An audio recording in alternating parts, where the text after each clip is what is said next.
welcome to this week's track guide on Imola.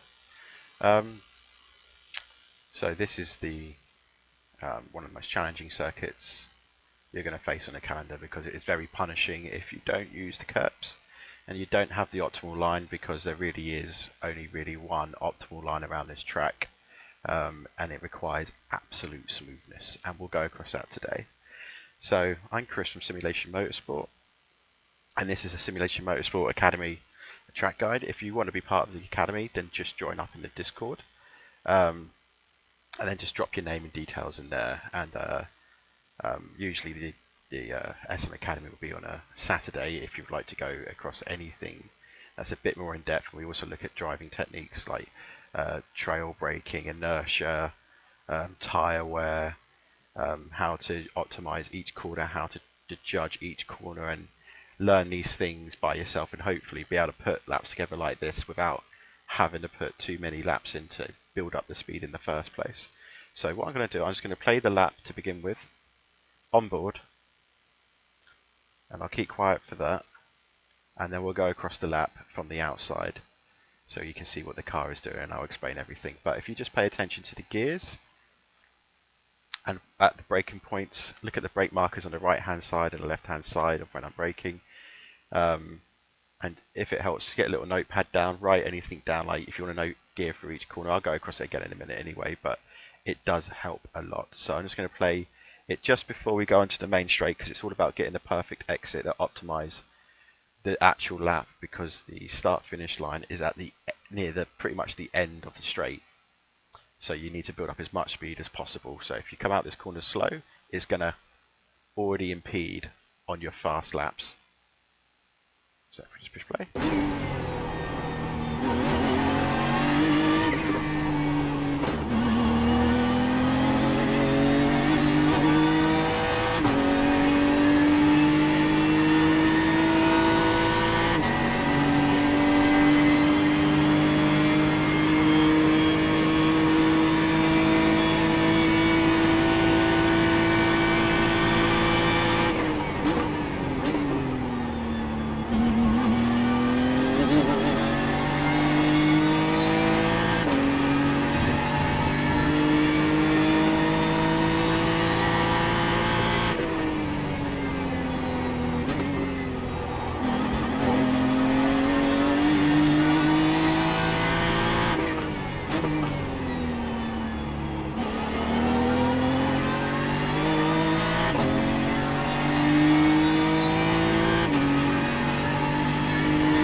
Okay, so that's my lap of Imola. That was a 20, not 20, that'd be impossible. 142.5, 0.8. So if we just go from the chase cam now, okay, we'll just bring the lap back, and we'll go across the lap. So we've already optimized the exit for the main straight. This is start finish line all the way here, just before the second kink of the pit straight. I don't want to use an iRacing, take my mouse away all the time. So just get rid of the times. Okay, so it's important. There's no point, obviously, in the race. You can use all the track if you want to, but try and not move around too much, because the amount of cars that crash on the straight at Imola is ridiculous. Just keep your line. If someone overtakes you on the start finish straight, it's such a long straight, there'd be another opportunity to take them back if they're not that much faster on the next lap, just through slipstream. So let's just bring it to the first corner. So we're keeping it tight to the wall, straight line it to the next kink, and we're already setting ourselves up for the corner. So letting it throw it wide, bring it left a little bit, and then what we're doing, we bring it back here. I'm steering it ever so slightly in line with these tyre marks here, because I want to be braking in I want to get the car ready to brake in a straight line to maximise the braking. So I'm aiming for a very late, almost if I can get a touch to grass. You've got to push the limit here. If you do it tight, you're going to just go over the curbs, get pushed on them, damage the car, and it's race over. Or if you go around any slower, you'll lose a good second through this section if you don't practice this. You can lose a lot. Every single corner on this track is so easy to lose large chunks of time on, and that's why it's so difficult to get a fast time. So we bring this, if I just play the corner fast to begin with. So we're braking heavy, turning in late, and we're just hitting that apex. Let's just bring that back. I'll bring it back to the braking zone. So now I'll do it frame by frame. So we're using, I use this as a marker, this off-road here. That I usually brake just on it, sometimes after or before, depending on how the car feels, on the weather. So this is the same, should be the same weather as what we were using in practice yesterday. The 100% track conditions, 100% usage, because the endurance race is going to grip up very quickly. So just remember the first few laps are going to be a bit less grip, so you're going to have to take it a bit more tentatively to begin with. But with this setup, you shouldn't feel too much of a difference. It's not safe, but it's tight. So let's just do this frame by frame. So we are braking just after, and you can see the shift of the weight of the car going all the way to the front. You see that as I hit the brakes, you see the tilt of the car. So it's dipping forward, all the weight is now on the front wheels. I want to keep it in a straight line. Maximum braking for such high speed, you want to do it in a straight line. You don't want to turn the car. So you need to get confident getting close to the grass. And as you feel like you're getting close to the grass, and that line is correct, that's when you're going to start turning in. And this is a third gear corner, so we're going from fifth. Stay on fifth on the straight. There's no need for sixth gear unless you're in a slipstream. But this is a third gear corner. If you're going into second and you feel like third is too slow, you're not carrying enough speed in. If you're going into second, it means there's a lot more time to be found on the entry. So focus on the entry. So going down to third gear, bleeding off the brake gently. So I don't want to come off the brake too quickly because the car will just spin. There's so much weight on the front. If I come off the brake immediately, it will unload the car and the car will just rotate round. And then you usually hit one of these, you end up here or here, and the car is so easily damaged as soon as you hit these. So avoid these. Don't be scared of them, just use them as a, imagine there's a wall there, and this is always where you've got to hit. So let's bring that forward. So we're hitting the first section. As soon as we get onto that, I'm building up to full power. So half power, as long as we're off the curve, full power. And as we bring it to the right, if we're carrying a lot of speed and we've got that corner right, we need to lift ever so slightly. Just there, as I get on the curve, just a little bit to stop the car from pulling in the traction control. As soon as you get into the traction control and the car starts sliding and bumping, it just slows this whole section down. But this section, apart from this bit here, is flat out, and you need to get used to staying flat out. I've seen a few people in practice, they lift just ever so slightly on each direction change. You don't need to do it. There's enough rear downforce and there's enough grip in the setup to get you rotated around while you're doing flat out. If you find yourself constantly coming off and you're staying flat out, there's one of two things. You're turning too early to the corner and you're not setting up the corner correctly as you're entering, or you just need to get a bit more confident and being more smooth on your steering on the entry and adding it as you're going through, and make sure you're taking it off correctly. Otherwise you're probably just overheating the fronts. So bring it to the left. Don't let it track out. You don't need to touch the rumble strip, because if we go all the way to the rumble strip, even though there's not a lot of distance there, you're going to find it very difficult to go through this next section. So we're still flat out, and we've got enough time to shift the car's weight to the right hand side and start to get it gently rotated. It's all about the smoothness in such a short period of time and space. So now we've got the weight shifted to the right hand side. You can see the car is nice and happy, away from the sausage curb. There's plenty of grip. Feel free to use the runoff here. There's plenty of it. That is not enough track, you're fine. And just make sure you bring the car back before we get to the grass. Touch the grass, you're more likely to spin and just smash into the wall. That's Imola, it's nasty. So we're going to stay in 4th gear, going down this section. Let's just bring it forward a bit. And what we're looking out for is that we're going to be braking between the 50 and the 100, about here. And this corner is deceptive. It makes you think you brake into it, accelerate, and then brake again. That is not the quickest way, I promise you. And that's what I was doing before, and I was stuck in. I was about half a second slower doing that, and then when I switched it up and I learnt this new line, it works much better. It's all about smoothness with Imola, so this is exactly what we're about to do. So we're staying in 4th, and then I start braking between the 50 and the 100 at the imaginary 75 forward, and I'm very, very gently on the brake. I don't want to put too much weight to the front. I want to be very gentle with the entry to this corner. And we're just going to nip a very late apex, so we're going to try and aim to keep it on the left-hand side as much as possible to really open up the exit of the second part of the chicane. So as you can see how much speed I'm carrying. You don't need to slow down a lot, but you need to be progressive. So now we're off the brake. That's not me getting on the throttle, that's me shifting down to 3rd. That little blip, that's a blip of the throttle, so that's shifting down to 3rd. When you see a little blip like this, it's just changing down a gear. So shifting down to 3rd, still on the brake, keeping it to the left. Again, keeping it to the left opens this up very quick, opens this corner up, you can carry a lot of speed through. Okay, so gently on the brake still. I'm bleeding off it as I'm turning in, and just before we get to the corner, because I've opened up the corner, I can get on the power so early that I can already start building up the speed. Lift there because you just don't want the traction control to kick in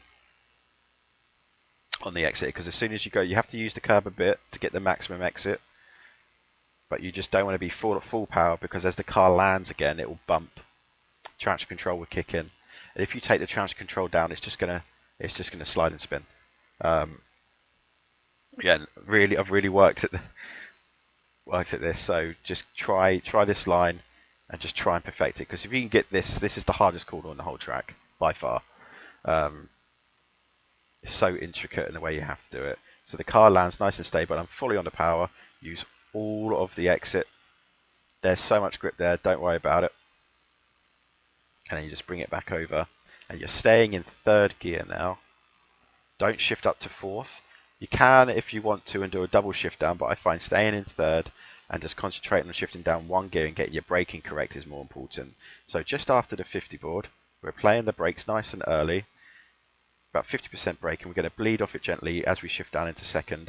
And as we've done that, you can see it's quite easy to want to go really nice and deep here, but you want to stay quite wide for a later apex to get a faster run out of the corner going up the hill. You want to carry the speed up, and because we want to carry the speed out of the corner, because it's uphill, we want as many engine revs and as speed as possible to get the optimum lap. So as you can already see, the car is beginning to rotate. So if you can just see from there, just a couple of frames, you can already see with the trail braking, the weight shifting to the right hand side, the rear's become unloaded and the front is loaded up with grip. That allows the car to rotate, and then I'm off the brake, and I'm just using the steering lock now to bring the car in, and as I get on the power, I'm gently bleeding off the steering, because you don't want to slow the car down. You want to get off the steering as quickly as possible, and I'm going to use all the exit. You don't have to use all the exit, but I find if you can use it and the car's not under too much stress, optimize it. Okay, we're not going to come over to the right immediately. We're just going to let the car flow out the corner. And we're just going to let it sit here all the way until we have to start bringing it up to the top of the hill. So I'm just going to play this now. We're going to bring it up to 4th gear. Now you want to keep it tight to the right because we're going to try and keep it in a straight line. We don't want to be changing direction on the braking, so we're keeping it in a straight line, getting ready to brake at the 50. Just going to bring it to the 50. Okay, so as soon as we get to the 50, brakes are on. And these are nice gentle brakes, about 30%, and with a bleeding off, shifting into 3rd, getting the car to gently. This is quite an understeery corner. It's also in other cars. You may see other cars using this curve. I find the Lambo is very good for it, and the Porsche is very good for it. The BMW, I find if I use the curve, it bounces too much. I would have thought it would have been one of the better cars to use the curves with, but not so much for some reason. So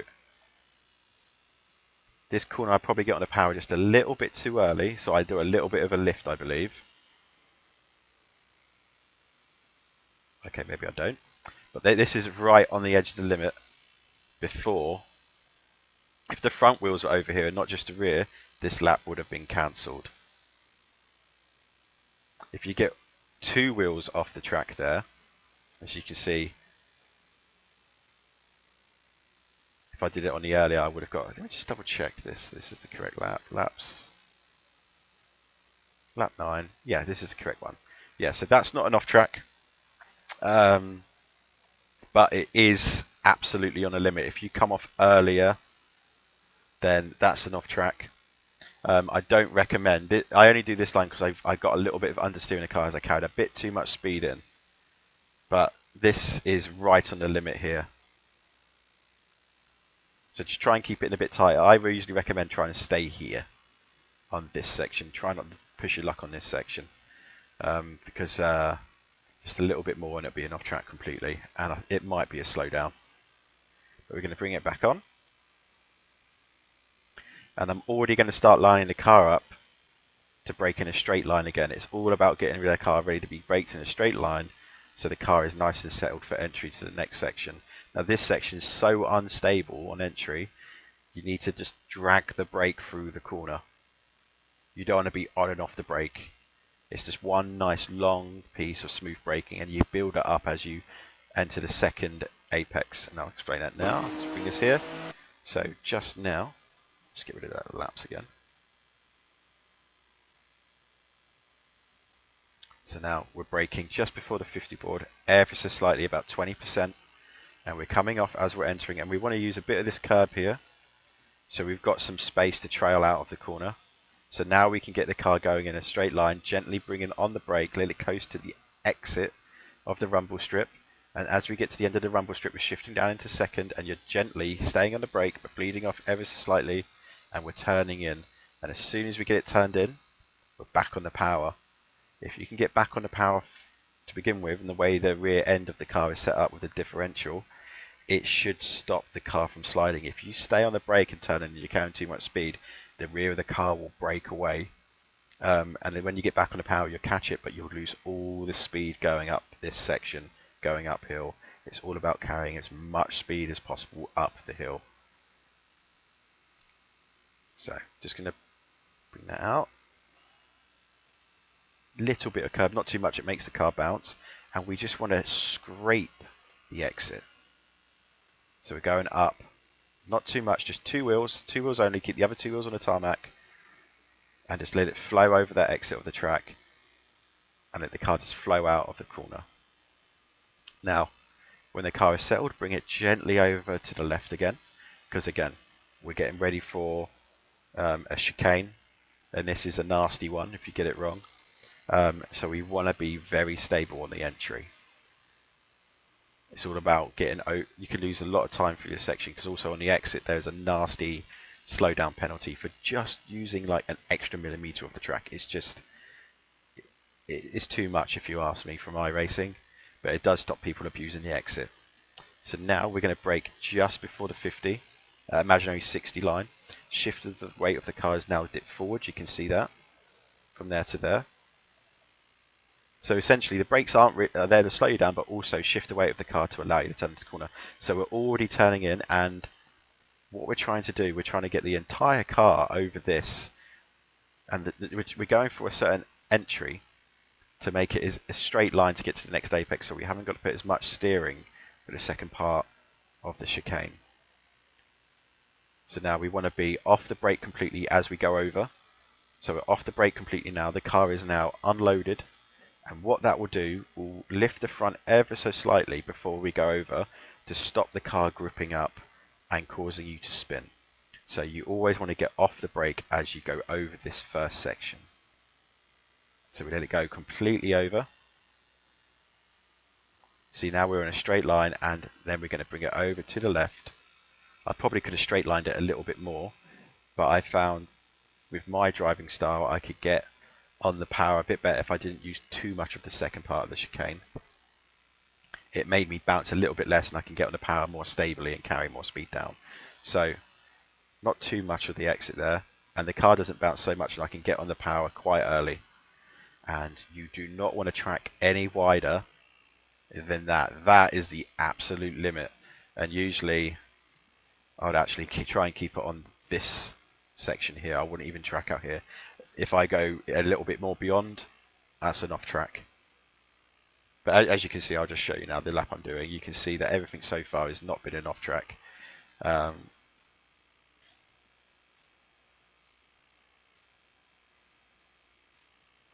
we're going to keep playing. Bring it back on. So again, gently keep it to the left, because what we want to do, we want to open up this right hand kink, so we are now in line with this. We want to get in line with this immediately. So just bring it ever so slightly back. So obviously you can see it's easy if you want to hug that corner, but I don't recommend it, because if you hug it early, you'll find the car will then want to drift out, and then you have to bring it back over, and then your car is not going to be set up for the entry. So the setup for the entry and preparing your exit starts here. So what you do here affects everything else, all the way down to the start finish straight to T1. So it's crucial you do this correctly if you want to have pace. So we bring it over to the right, and then what we want to do, as soon as it straightens up, let the car settle, then we're on the brakes, nice and early, quite heavily, because we're going downhill. So now we're in third, and just as we go into second, that's when we're going to start turning in. And we want to use this bit here. There's enough grip, so then as we get over this on the exit, we can get on the power quite early. And we should be in second now, and you can give it a short squirt of speed going through just before the last corner. So we mount the curb, and then on the exit we can get back on the power. We just maximize this section, so you want as much speed through this little bit as possible, because then what we do to get through the next bit is that we lift off, stay in second, because if you stay in second gear, what that allows the engine to do, because it's such a low gear with high revs, you get engine braking, which then shifts the weight of the car back to the front. It's almost like doing a little bit of brake yourself. And so that gets the car to rotate in. And on this lap I actually use all of the curb, and I can get on the power early. But as I get on the power early, actually I'm not even sure if I do it on this lap. Yeah, but you want to be, as you shift direction and you get on the power early, you want to be shifting up to third gear as you get on the power. Just before you get on the power, shift into third. So I would say, so this is all second gear and you're off the accelerator. And as you get back on the power there, shift in a third, because what that will allow you to do is get back on the power really early, have enough traction with the gears not to spin up the rear, and you can just get flat out on the power much quicker. It's just a weird thing with this car, with the way it's geared for some reason with the simulation that iRacing has. But shift up the third early, and there's plenty of torque to carry the speed through. You won't lose the time, and it actually makes for a much better exit. But this lap, I think I kept it in second, and you see I had to lift there because it was just too much, and I was going to spin up the rear, so I strongly suggest keeping it in third. Okay, and then we use all the exit. Make sure not, as soon as you touch the gravel, that's lap over or race over, because if you hit the gravel there and the other cars come through the last corner and they don't touch it, there'll be such a speed difference, and if there's a group of them, they're all going to try and avoid you, and then havoc happens. So just stay nice and chilled on the exit and just focus on getting the perfect line through that last few sections, and you will have a better lap. I'll just play it. And then what we want to do, if you can see, we don't go trailing out wide. We keep it nice and tight, shortest distance possible over the start-finish line. And what I'll do now to finish off, I'll just play that entire lap from this view, just so you can see how it all flows together. So let's just bring it back to lap. There we go. Okay, well, I'll leave you with this lap. I wish you all good luck. From Simulation Academy and Team Happy Life Factory, thank you for being parts of our practice and our team. We all really appreciate it, and it's always more fun the more members we have. And the race results now are coming in, and they're brilliant. Last week, I believe we had our first win, or was it the week before? Yeah, it was the week before, so I've got a lot of work to do at the moment. I'm losing my track of time. But yeah, you can see everybody's naturally getting quicker now. They're picking it up. All for the new members, I strongly suggest, if you're struggling for pace, do come and to the Simulation Academy. But also make sure you use these track guide videos, and always feel free to come back to them, pause them, play them, look at specific corners, and it will help a lot. Okay, right. Happy racing, guys, and I'll see you next week. I'll leave you with this.